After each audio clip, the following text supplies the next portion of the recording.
Recording in progress.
Good morning.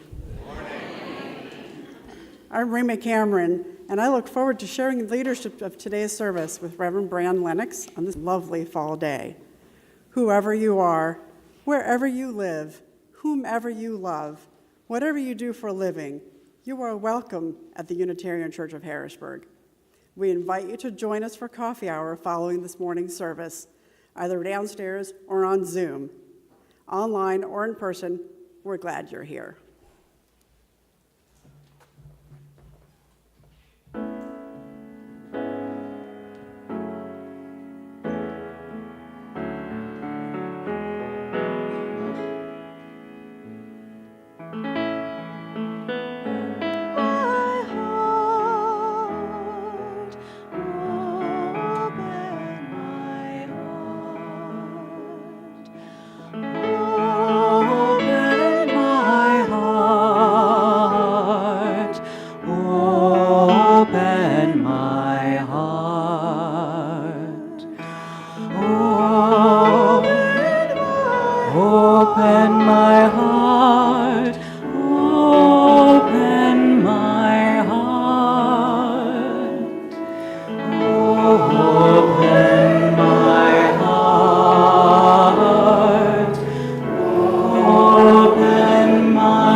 We have chosen to bring ourselves here to this sanctuary to gather as a community of faith. We join together in solidarity as a covenanted people who are drawn together by the promise of connection and the mysterious pull of the unanswerable. We draw on experiences of love and of wonder to lift our hearts and move us beyond the mundane. As seekers, wanderers, appreciators of nature, and creators of connection, our paths have converged today so that we might become present to the spirit that is worship. And so let us worship together. Each week it is our tradition to light a chalice which casts a circle of light to hold us all. As we create anew the symbol of our shared faith, let's reflect on these words from Amy Carroll Webb. How often we seek refuge in this sacred flame from the world's trouble and pain. Today may our lamp light the way for those who know no refuge, that we may open our minds, our arms, our hearts, our mouths to sing, "Come whoever you are, wholly new and wholly true."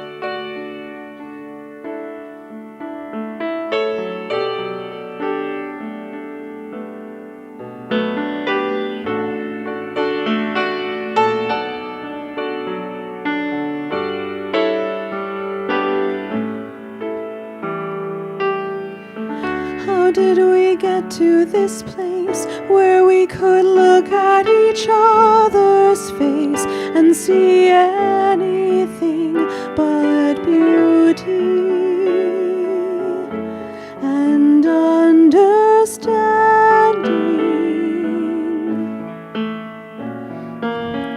I want to know who you are and face the suffering that keeps us far apart.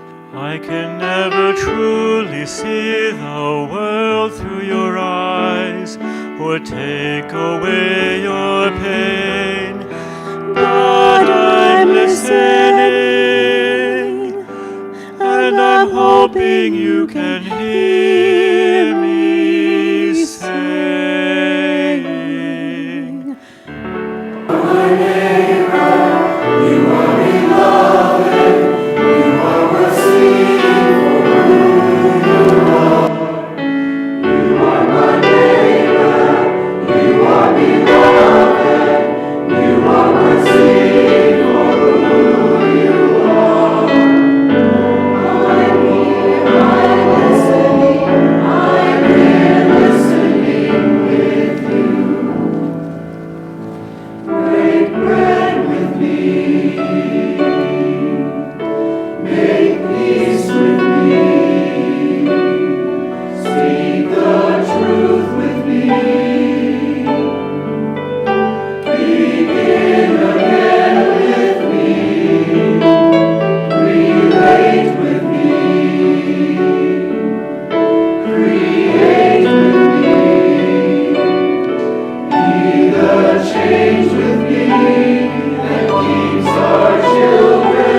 We affirm our mission to encourage, equip, and empower, and we ask that you join in the affirmation of our covenant with one another. Love is the spirit of this congregation, and service is our gift. This is our great covenant, to dwell together in peace, to seek the truth in love, and to help one another. Open my heart, open my heart, open my heart, open my heart.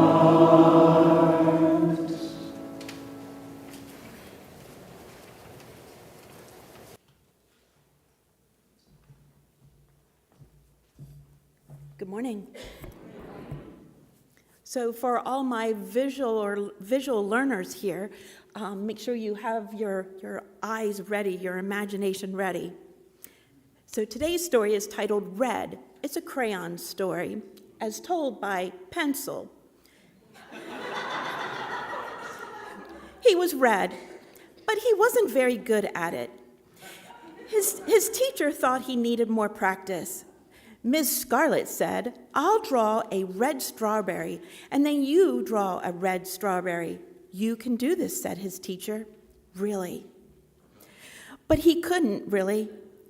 "Oh my," said Ms. Scarlett, "let's try again."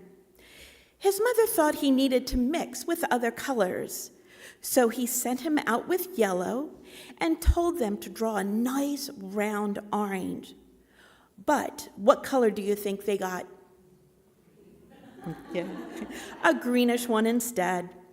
His grandparents thought he wasn't warm enough, so they gave him a nice red scarf for self-portrait day, thinking it would fit him well. But it didn't. It so didn't. All the other colors had something to say about it. Amber said, "Sometimes I wonder if he's really red at all." Hazelnut said, "Don't be silly. It says red right on his label." Cocoa Bean said, "He came that way from the factory." Fuchsia commented, "Frankly, I don't think he's very bright." Yeah. Grape said, "Well, I think he's lazy." Army Green, yes, wow. Amy.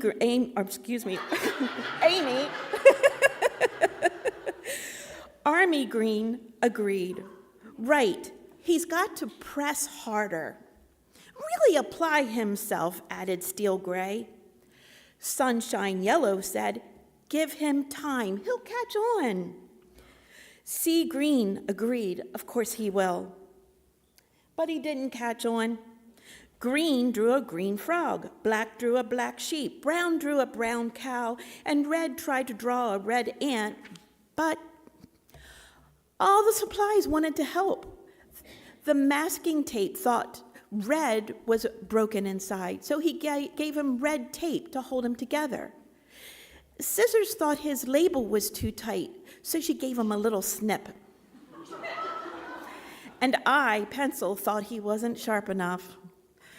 But even with all our help and all his hard work, he just couldn't get the hang of it.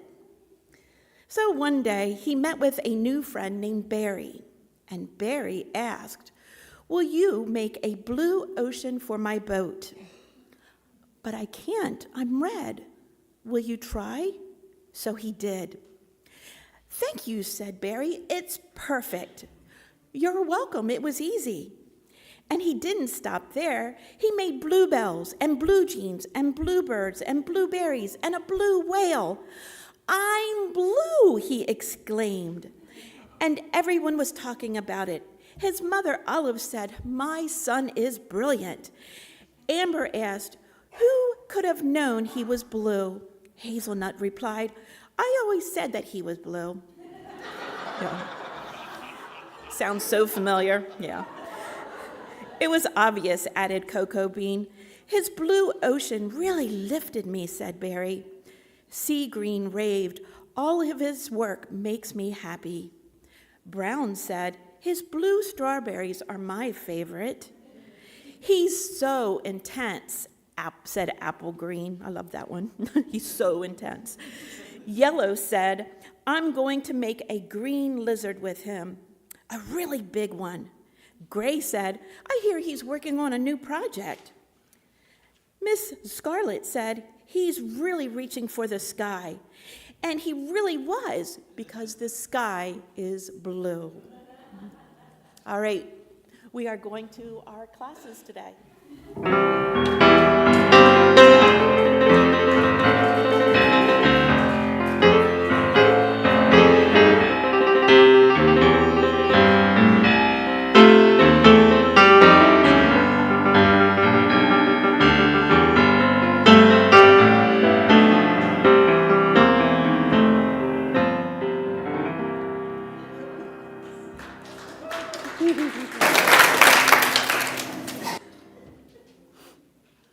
Well, good morning.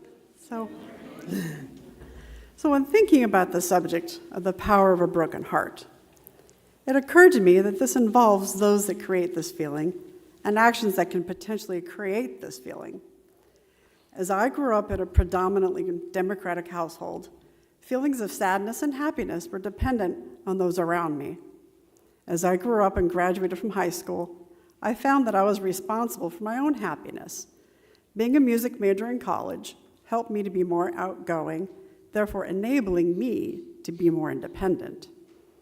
My heart was tested throughout college, as I was in and out of many brief relationships. As I went away to college, I discovered many types of people, different styles of music, and theater. Learning about different styles and cultures of music enriched my understanding and love of well-composed music and song. Once I graduated from college, I immediately moved to Los Angeles and worked 2 jobs for a time. I especially enjoyed working at the Hollywood Bowl and thoroughly enjoyed the quality of music that was presented. My soul was well filled with excellent music. The times when my grandparents died on my mother's side were tough, as I was close to both of them. My grandmother was my favorite, as she and I enjoyed live music together, going to Santa Monica Beach for the cheesecake and various museums as well. In the meantime, I've moved to the East Coast, moved in with my father, and went back to school. While in school, I met the father of my children, not my soulmate, just a partnership that did not work out. Once in Harrisburg, I found a supportive church community that provided me the necessary support to end that toxic marriage. Due to the friendships at this church, I was able to become a stronger person. In this process, I immediately joined the Central Pennsylvania Women's Chorus as I was dealing with my own inner turmoil due to my inability to see my children as I grew up in the Philadelphia area. My heart was hurting. However, I was able to heal through friendships and music. I continue to be very blessed as I'm surrounded by my loved ones and expanded family members. I make every effort to make time for those family members who don't live within a reasonable driving distance. As I recently reconnected with family in Southern California, I was immensely pleased for the immediate connection and loving support. She, Julia, and I also discovered a common love of salami. I continue to create positive relationships in order to fill my heart and soul with love as I live day by day, and especially when my days include either singing, attending a concert, or going to a fun movie with music. My heart is overflowing. My heart would not be happy if I wasn't surrounded by music of some kind.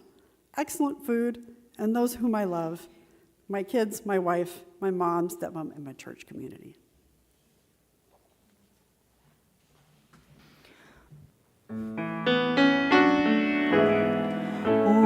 Open my heart. Open my heart. Open my heart. Open my heart. I invite you to join me now in the spirit of meditation and prayer. Let yourself become fully present here, connecting your physical self with your thoughts and emotions. As we take in these words from the Reverend Lynn Cox, tune into your full self.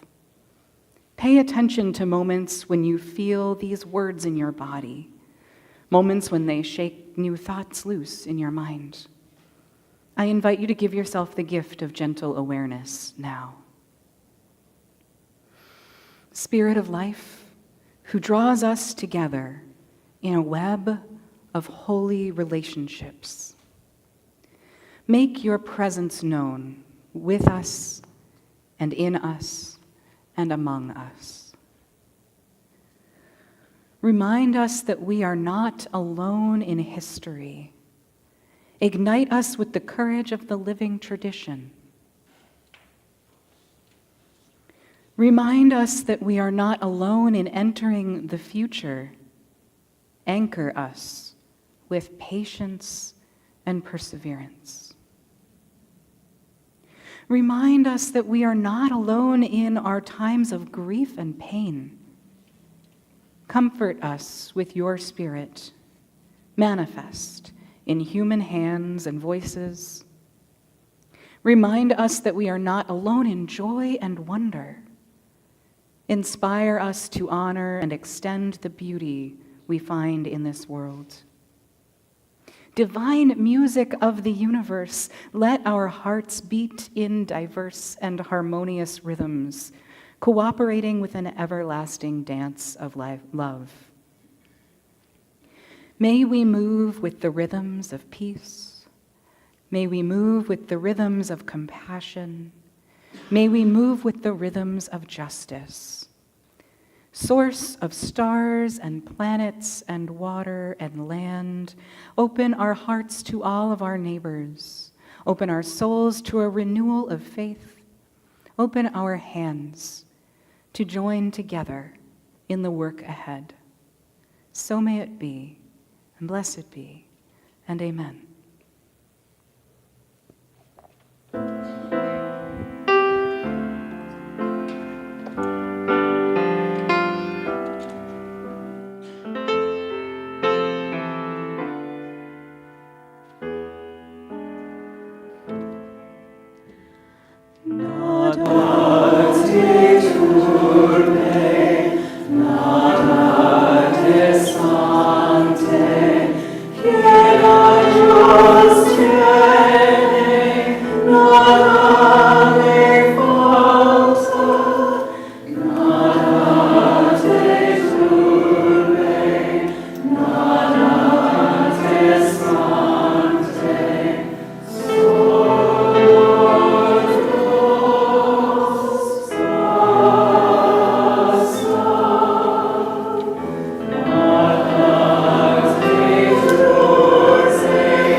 Back in that time, when nothing made sense except the feeling like there was a vice around my heart, I had no idea what kind of an impact I could have on other people.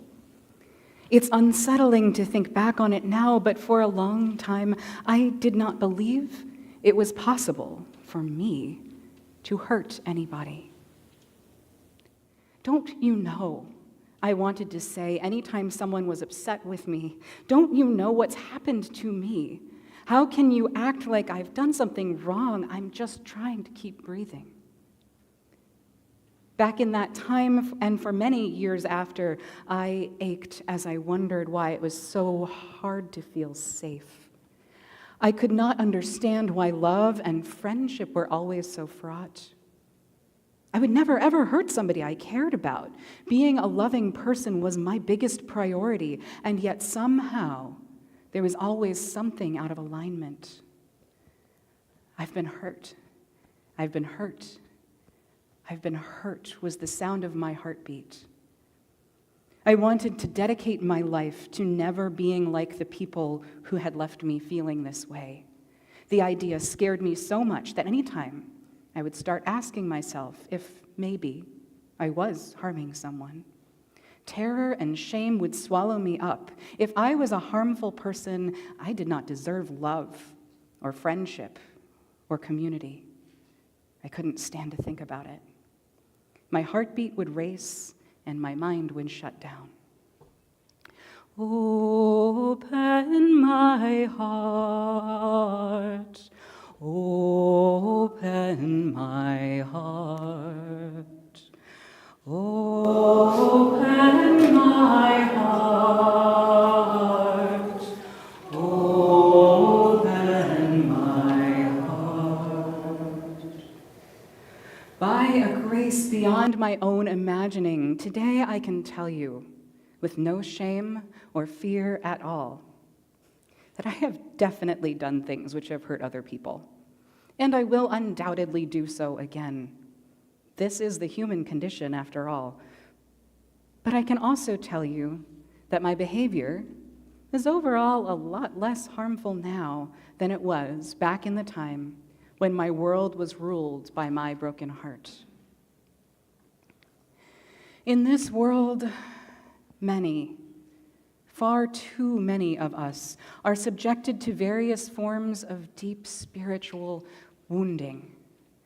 Traumatic events have the capacity to turn us into people that we don't recognize, to leave our hearts empty of the resources we need to be present with reality.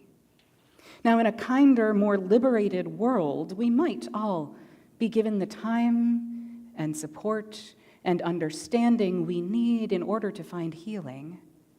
But in this reality, we live in complexity, and our broken places are always bumping up against the woundedness of all the people around us.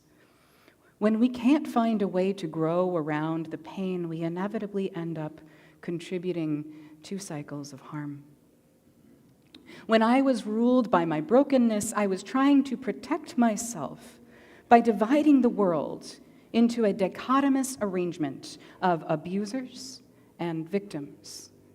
And in order to become a survivor, I needed to take my own side and fight to get through it. It's the most natural thing to want to protect ourselves, and in fact, it is vital.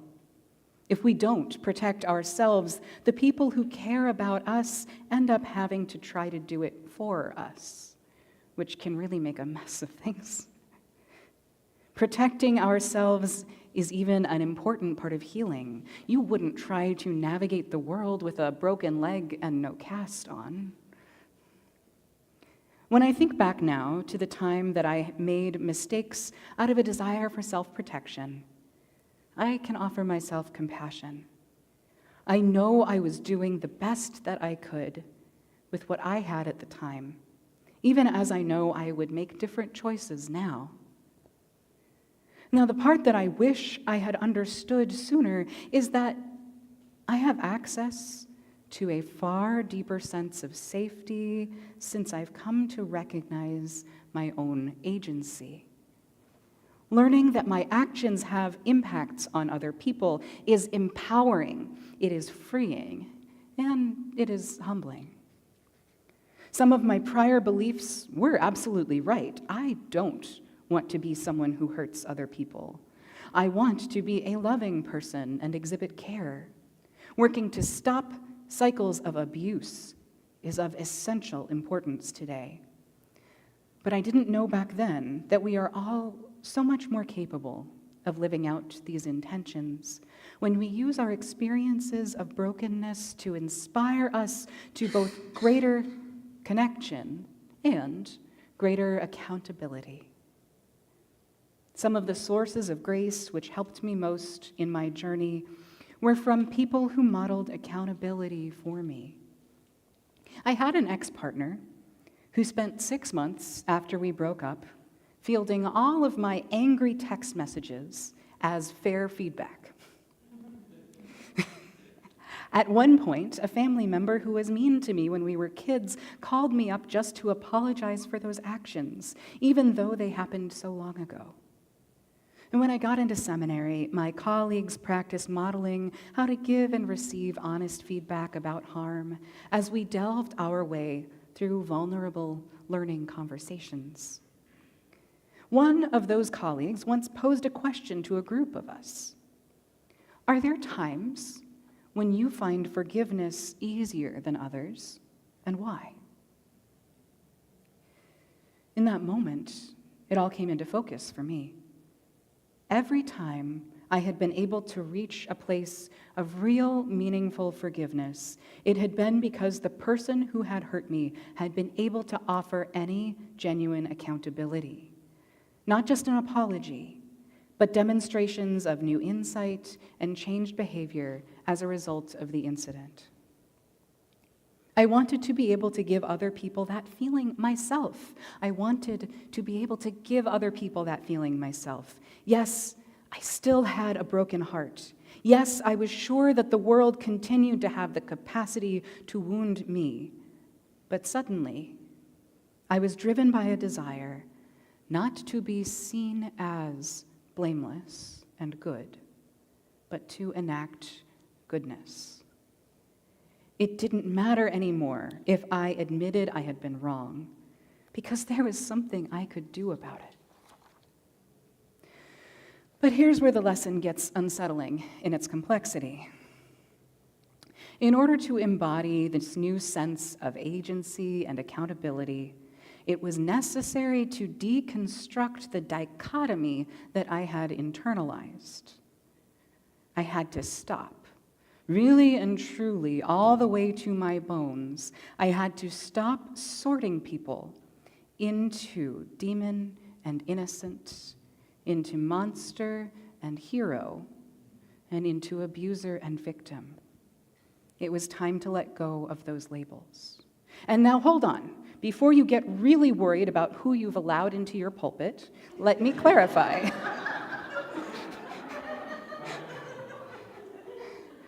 I am not saying that people don't ever hold the roles of victim and abuser. Obviously, abuse is very real, and when it happens, there's usually one party enacting it directly upon another. But I had to stop believing that people could be characterized in their entirety by these labels. When we approach the world with the belief that there are good people and bad people, and good people do good things, and bad people do bad things, then we fall into the very common and insidious trap. This paradigm forces us to see ourselves as bad people, or to see ourselves as good people, and then struggle to recognize the fact that we sometimes do bad things. Our Unitarian Universalist tradition was born out of two beautiful heresies. Unitarians dared to hold that we should think freely, which we usually take to pretty naturally in churches like this one. But universalism is often more challenging to practice because it is profoundly countercultural. It challenges our entire cultural idea of morals and ethics. The Universalists denied the existence of hell. Our universalism is the belief that all people are worthy, all people are human and complex and deserving of love. Our universalist beliefs challenge us to observe people who have done harmful things and continue to affirm their humanity. We are called to the transformative realization that there is no fundamental difference between ourselves and the people whose actions horrify us the most. We behave differently because we choose to, and in many cases, because our circumstances have led us down a different path. And I present you with this extremely uncomfortable idea today because it is essential to understand this if we want to halt the pull of reactionary conservatism, which is currently devouring human rights in our country and in our world. Reactionary conservatism is fueled by the politics of disgust and the profound fear of being hurt. One of its foundations is the belief that some people are inherently worth more than others. In the 1990s, there was legislation passed based on the disturbing fallacy that some people, mainly young black folks, are born as something called a super predator and genetically destined to engage in violent crime.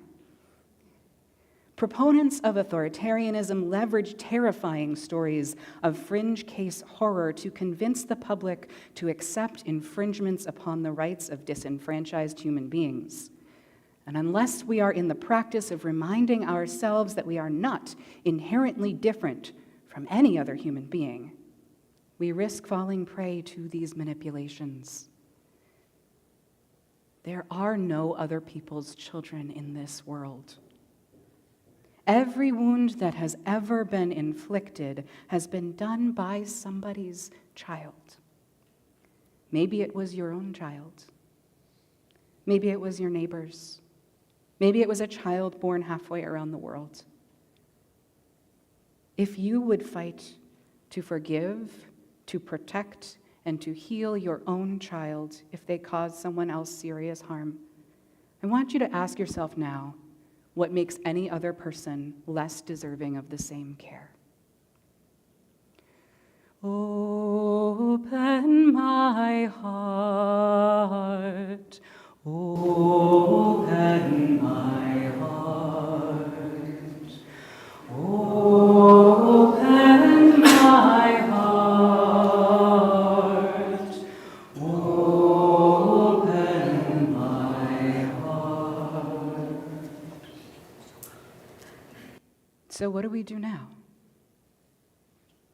Well, we center compassion for ourselves as for all others.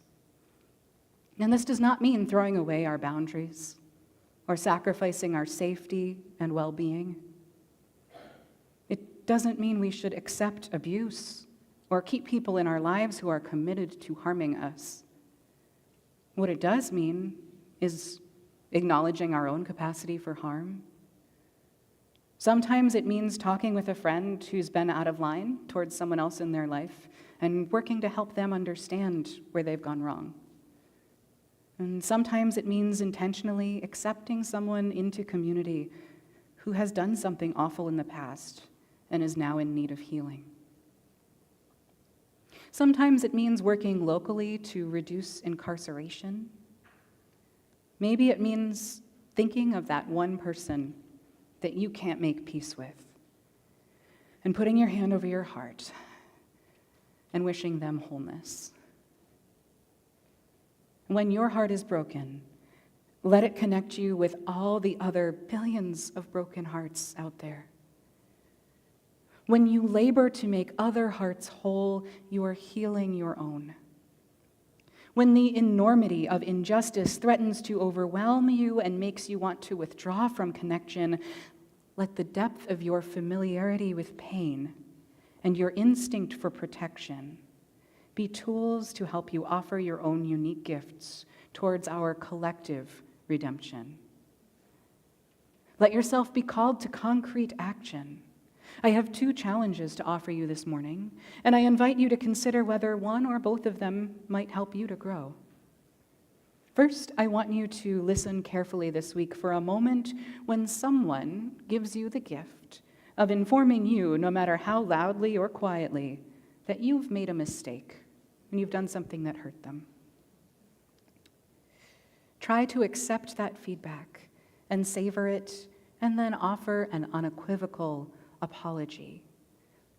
Try to feel that sense of apology freeing you. And I know that's a tall order, but there's good news.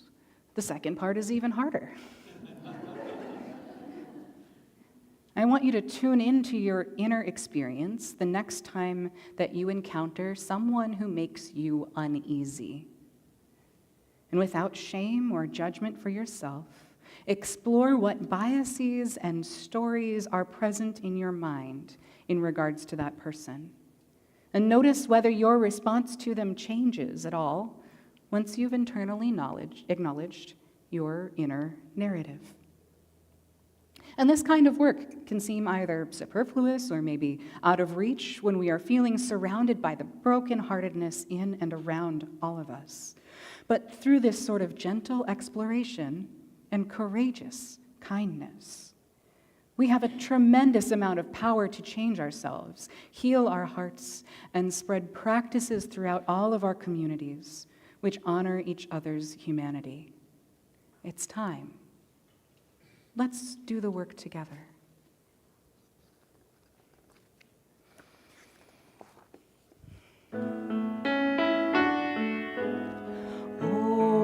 Open my heart, open my heart, open my heart, open my heart. Now is the time when we engage as a community in the sharing of our joys and sorrows, our concerns and milestones. When we join together to hold each other in support and in celebration, we deepen our sense of interrelationship. May we find our sorrows eased and our joys magnified. I invite you to share them now through writing them on a slip or typing them in the Zoom chat. Please indicate whether your message is okay to share out loud. You can also honor whatever you're holding in your heart by placing a stone into the water of community here. Please come down the center aisle, returning to your seats by the side aisles. Spoken or unspoken, our hearts join with yours in carrying all that life brings.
Final stone in the water of community today in honor of all those who are not with us today and all those around the world who are tending to their own broken hearts. Thank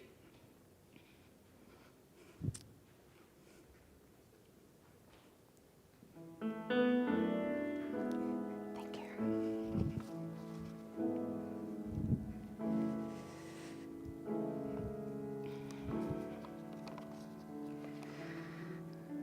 Anita Menser shares a sorrow with us this morning. Anita says, our fearless and beloved director of UU Justice PA, Rev. Joan Sabatino, has been diagnosed with stage 4 pancreatic cancer.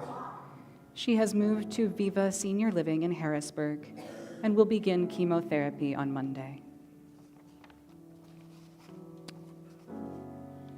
Rick Hawley shares joy and gratitude to the UCH Compassionate Care Team and volunteer that helped Evan and me get through the challenges of the past weeks.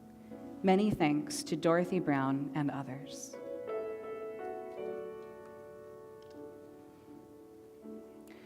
For all that has been shared and those many concerns we hold deep in our hearts and yet remain unspoken, we journey with each other in love.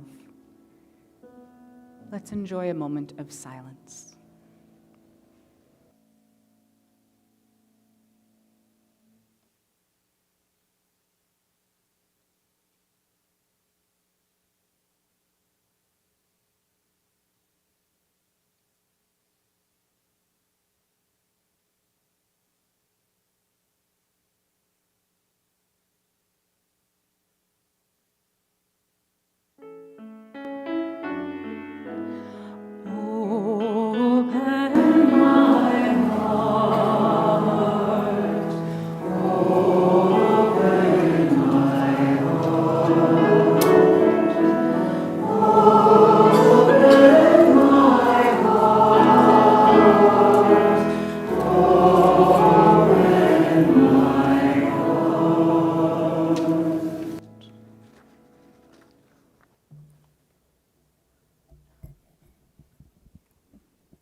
The Unitarian Church of Harrisburg is, as always, a freely gathered church of free people. The church is created, sustained, and supported by you. Each month, we share half of our Sunday plate with a local nonprofit organization. For the month of September, we share with the UU Justice PA Education Fund. UU Justice PA is an advocacy group that promotes UU values across the state. The Education Fund is a separate 501c3 entity that promotes related educational initiatives around the state. If you wish to contribute online, visit uchbg.org for options. Your financial support and commitment matter. Please consider giving what you are able.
dedicate these gifts to the work of this congregation, weaving a tapestry of compassion and action, faith and fellowship, hope and wholeness.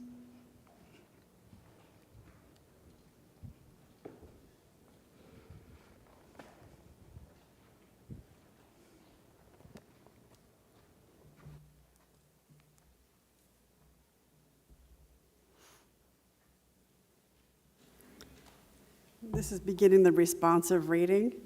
The bold will be on the board, I believe. Yes. Okay. Love is hard.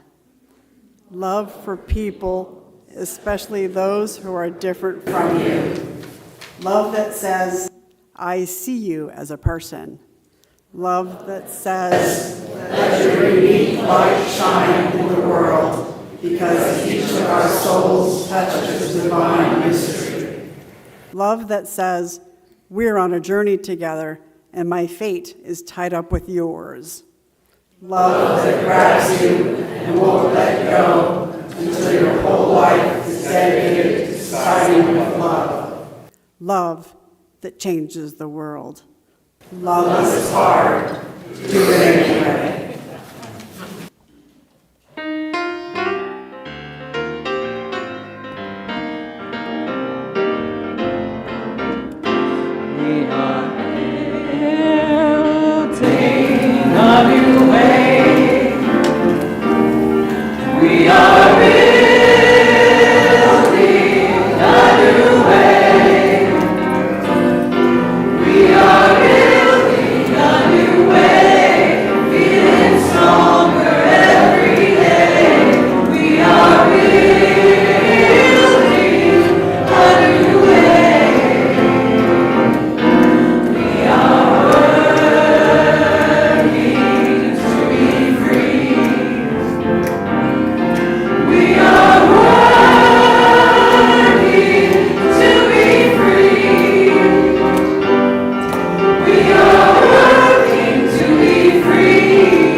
Benediction words come from Eric Williams. The world is too beautiful to be praised by only one voice. May you have the courage to sing your part. The world is too broken to be healed by only one set of hands. May you have the courage to use your gifts. And may you go in peace. Amen.